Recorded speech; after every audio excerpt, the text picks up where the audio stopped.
വണ്ടൻമേട് ഗ്രാമപഞ്ചായത്തിന്റെ നേതൃത്വത്തിൽ പഠനത്തിൽ ഉന്നത വിജയം കരസ്ഥമാക്കിയ വിദ്യാർത്ഥികൾക്കും മറ്റു വിവിധ മേഖലകളിൽ മികവ് തെളിയിച്ചവർക്കുമായി അനുമോദന യോഗം സംഘടിപ്പിച്ചു. ആമയാർ മാസ് ഓഡിറ്റോറിയത്തിൽ നടന്ന പരിപാടി ഉടുമ്പൻചോല MLA സേനാപതി വേണു ഉദ്ഘാടനം ചെയ്തു. ഉജ്ജ്വലം 2026 എന്ന പേരിലാണ് പരിപാടി സംഘടിപ്പിച്ചത്. കഴിഞ്ഞ അധ്യയന വർഷത്തിൽ വണ്ടൻമേട് ഗ്രാമപഞ്ചായത്തിൽ നിന്നും SSLC +2 പരീക്ഷകളിൽ ഉന്നത വിജയം നേടിയവരെയും മറ്റു വിവിധ മേഖലകളിൽ മികവ് തെളിയിച്ചവരെയും അവാർഡ് ജേതാക്കളെയുമാണ് ആദരിച്ചത്.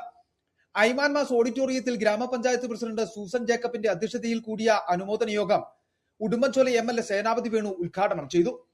പ്രകടനം കാഴ്ചവെച്ച് വിജയിക്കുന്നവരെ ആദരിക്കുക അത് സമൂഹത്തിന്റെ ഒരു കർത്തവ്യമാണ്.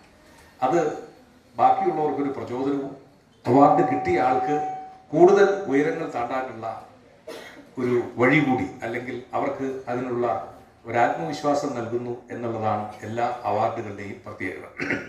ഗുരുശ്രേഷ്ഠ പുരസ്കാരം നേടിയ വണ്ടൻമേട് ആമയാർ MES ഹൈസ്കൂൾ പ്രധാന അധ്യാപിക മായ വസുന്ധരാദേവിയെ ചടങ്ങിൽ പ്രത്യേകം ആദരിച്ചു. ജേതാക്കളെ MLA പുരസ്കാരങ്ങൾ നൽകിയാണ് അനുമോദിച്ചത്. Kattappana block panchayat president A Balasing മുഖ്യപ്രഭാഷണം നടത്തി.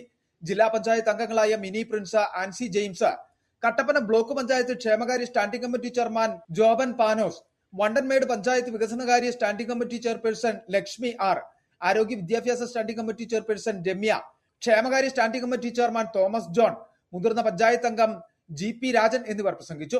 ബ്ലോക്ക് ഗ്രാമപഞ്ചായത്ത് അംഗങ്ങൾ, വിവിധ രാഷ്ട്രീയ സാമൂഹിക സംഘടനാ പ്രതിനിധികൾ, രക്ഷിതാക്കൾ, പഞ്ചായത്ത് ജീവനക്കാർ തുടങ്ങിയവർ ചടങ്ങിൽ സംബന്ധിച്ചു. City vision, Kumily.